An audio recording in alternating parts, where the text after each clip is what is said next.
ಮೊನ್ನೆ ತರಕಾರಿ ತರಕ್ಕೆ ಹೋದಾಗ ಈ ಖಾರ ಕಡಿಮೆ ಇರೋ ಹಸಿಮೆಣಸಿನ್ಕಾಯಿ ಕಾಣಿಸ್ತು. ಆವಾಗ ನನಗೆ ನೆನಪಾಗಿರೋದು ಇಂಗು ಮೆಣಸು. ಇನ್ನೂ ನಾನು ಇಂಗು ಮೆಣಸಿನ ರೆಸಿಪಿ ಶೇರ್ ಮಾಡಲೇ ಇಲ್ವಲ್ಲ ಅಂತ ಹೇಳಿಬಿಟ್ಟು ಇವತ್ತು 3 ರೀತಿಯಲ್ಲಿ ಇಂಗು ಮೆಣಸು ಹೇಗೆ ಮಾಡೋದು ಅಂತ ತೋರ್ಸಕ್ಕೆ ಬಂದಿದ್ದೀನಿ. ನಮಸ್ತೆ, ನಾನು ನಿಮ್ಮ ಲತಾ, ವೆಜ್ ರೆಸಿಪೀಸ್ ಆಫ್ ಕರ್ನಾಟಕಕ್ಕೆ ನಿಮಗೆಲ್ರಿಗೂ ಮತ್ತೊಮ್ಮೆ ಸ್ವಾಗತ. ಇಲ್ಲಿ ನಾನು ಹಸಿಮೆಣಸಿನ್ಕಾಯಿಯನ್ನು ತೊಳೆದು ನೀರೆಲ್ಲ ಆರಿಸಿ ಇಟ್ಕೊಂಡಿದ್ದೀನಿ. ಅದರ ತೊಟ್ಟಿನ ಭಾಗನ ಕಟ್ ಮಾಡಿ ತೆಗೆದು ಹೀಗೆ ಉಳಿದಿರೋದನ್ನು ಕತ್ತರಿಸ್ಕೊಳ್ತಾ ಇದ್ದೀನಿ. ಇದು ನಿಮಗೆ ಬೇಕಾದರೆ ತುಂಬ ಚಿಕ್ಕದಾಗೂ ಮಾಡ್ಕೋಬೋದು, ಅಥವಾ ಇದಕ್ಕಿಂತ ಇನ್ನೊಂದು ಸ್ವಲ್ಪ ಉದ್ದದಾಗಿ ಮಾಡ್ಕೊಬೋದು, ಅಥವಾ ಮಧ್ಯಕ್ಕೆ ಸೀಳಿ ಬೇಕಾದರೂ ಕತ್ತರಿಸ್ಕೊಳ್ಬೋದು. ಹೀಗೆ ಎಲ್ಲ ಹಸಿಮೆಣಸಿನ್ಕಾಯಿ ಕತ್ತರಿಸಿಟ್ಕೊಂಡ್ಮೇಲೆ ಒಂದು ಬಾಣಲೆನಲ್ಲಿ 2 ರಿಂದ 3 ಟೇಬಲ್ ಚಮಚದಷ್ಟು ತೆಂಗಿನೆಣ್ಣೆನ ಬಿಸಿ ಮಾಡ್ಕೊಳ್ತಾ ಇದ್ದೀನಿ. ಇಂಗು ಮೆಣಸಿಗೆ ಸಾಧಾರಣವಾಗಿ ತೆಂಗಿನೆಣ್ಣೆ ಹಾಕ್ತಾರೆ. ನಿಮಗೆ ತೆಂಗಿನೆಣ್ಣೆ ಇಷ್ಟ ಇಲ್ಲ ಅಂದರೆ ಬೇರೆ ಯಾವ ಎಣ್ಣೆ ಬೇಕಾದರೂ ಬಳಸ್ಬೋದು.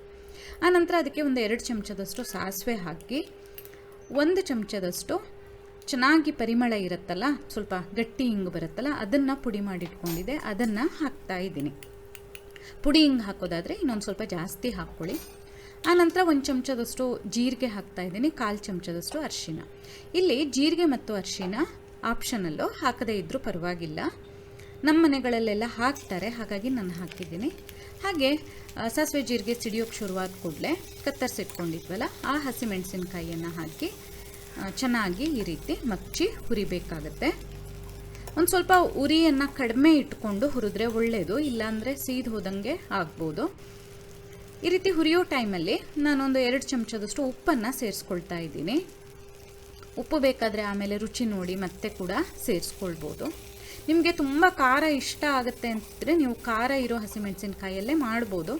ಆದರೆ ಸಾಧಾರಣವಾಗಿ ಇಂಗು ಮೆಣಸು ಸ್ವಲ್ಪ ಖಾರ ಕಡಿಮೆ ಇರೋ ಹಸಿಮೆಣಸಿನ್ಕಾಯಲ್ಲಿ ಮಾಡ್ತಾರೆ. ನೋಡಿ, ಹೀಗೆ ಚೆನ್ನಾಗಿ ಅದು ಬಾಡಿ ಒಂದು ಇದ್ರ ಥರ ಆಗಬೇಕು. ಅಷ್ಟು ಹುರಿದಾದ್ಮೇಲೆ ಒಂದು ಬೌಲಿಗೆ 1 ಟೇಬಲ್ ಚಮಚದಷ್ಟು, ಮತ್ತೆ ಉಳಿದಿರೋದ್ರಲ್ಲಿ ಅರ್ಧ ಭಾಗದಷ್ಟನ್ನು ಇನ್ನೊಂದು ಬೌಲಿಗೆ ತಗೊಳ್ತಾ ಇದ್ದೀನಿ. ಈಗ ಬಾಣಲೆನಲ್ಲಿ ಉಳಿದಿದೆಯಲ್ಲ, ಅದಕ್ಕೆ ಒಂದು 2 ಚಮಚದಷ್ಟು ಹುಣಸೆಹಣ್ಣಿನ ಪೇಸ್ಟ್ ಹಾಕ್ತಾ ಇದ್ದೀನಿ. ನೀವೆಲ್ಲ ನೋಡಿರ್ತೀರ, ನಾನು ಯಾವಾಗಲೂ ಹುಣಸೆಹಣ್ಣಿನ ಪೇಸ್ಟು ಮನೆಯಲ್ಲೇ ಮಾಡಿಟ್ಕೊಳ್ತೀನಿ. ನೀವು ಹಾಗೆ ಹುಣಸೆಹಣ್ಣನ್ನು ನೆನೆಸಿ, ಒಂದು ದೊಡ್ಡ ಲಿಂಬೆಹಣ್ಣಿನ ಗಾತ್ರ ಅನ್ಬೋದು, ಅದರ ರಸನ ತೆಗೆದು ಹಾಕಿನೂ ಮಾಡ್ಬೋದು.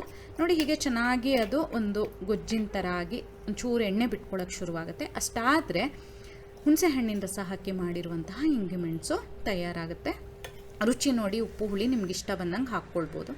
ಆನಂತರ ಸ್ವಲ್ಪ ತೆಗೆದಿಟ್ಕೊಂಡಿದ್ದೆ ಅಲ್ಲ, ಅದಕ್ಕೆ ನಾನು ಮೊಸರು ಹಾಕಿ ಕಲಿಸ್ಕೊಳ್ತಾ ಇದ್ದೀನಿ. ಬೇಕಾದ್ರೆ ಚೂರು ಉಪ್ಪನ್ನು ಸೇರಿಸ್ಕೊಳ್ಬೋದು. ಇದು ಮೊಸರು ಹಾಕಿ ಮಾಡಿರುವಂತಹ ಇಂಗು ಮೆಣಸು. ಇದನ್ನು ನೀವು ಕೂಡಲೇ ಉಪಯೋಗಿಸ್ಬೋದು, ಹಾಗೂ ಕೂಡಲೇ ಮುಗಿಸ್ಬೇಕು ಕೂಡ, ಒಂದು ದಿವಸದೊಳಗಡೆ ಮುಗಿಸ್ಬೇಕು. ನಂತರ 3ನೇದಕ್ಕೆ ನಾನು ಲಿಂಬೆಹಣ್ಣಿನ ರಸನ ಹಾಕ್ತಾ ಇದ್ದೀನಿ. ಇದು ಹಾಕಿ ಕಲಸಿ ಒಂದು 3-4 ಗಂಟೆ ಬಿಟ್ಟು ಉಪಯೋಗಿಸಿದ್ರೆ ಒಳ್ಳೆಯದು.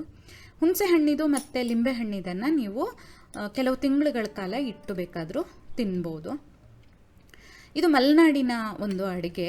ನಾನೆಲ್ಲ ಚಿಕ್ಕ ಇದ್ದವಾಗಿಂದ ನೋಡಿಕೊಂಡು ತಿನ್ಕೊಂಡು ಬೆಳೆದಿರುವಂತಹ ರೆಸಿಪಿ. ಬಹಳ ರುಚಿಯಾಗಿರುತ್ತೆ. ಅದರಲ್ಲೂ ನಿಮಗೆ ಬಾಯಿ ರುಚಿಯೆಲ್ಲ ಇಲ್ಲದೆ ಇರುವಾಗ, ಹುಷಾರಿಲ್ಲದೆ ಇರುವಾಗ ಇದನ್ನು ಉಪ್ಪಿನಕಾಯಿ ಥರ ಬಳಸೋದಿಲ್ಲ. ಹೀಗೆ ಬಿಸಿ ಅನ್ನಕ್ಕೆ ಹಾಕಿ ಮೇಲಿಂದ ಚೂರು ತುಪ್ಪ ಹಾಕಿ ಕಲಸಿ ತಿನ್ನೋದು. ಮೊಸರಿಗಾದರೆ ತುಪ್ಪ ಹಾಕ್ಕೊಳ್ಳೋದು ಬೇಡ. ಬಹಳ ರುಚಿಯಾಗಿರುತ್ತೆ. ನೀವು ಖಂಡಿತ ಟ್ರೈ ಮಾಡಲೇಬೇಕು. ಆ ಥರದ ರೆಸಿಪಿ ಟ್ರೈ ಮಾಡಿ.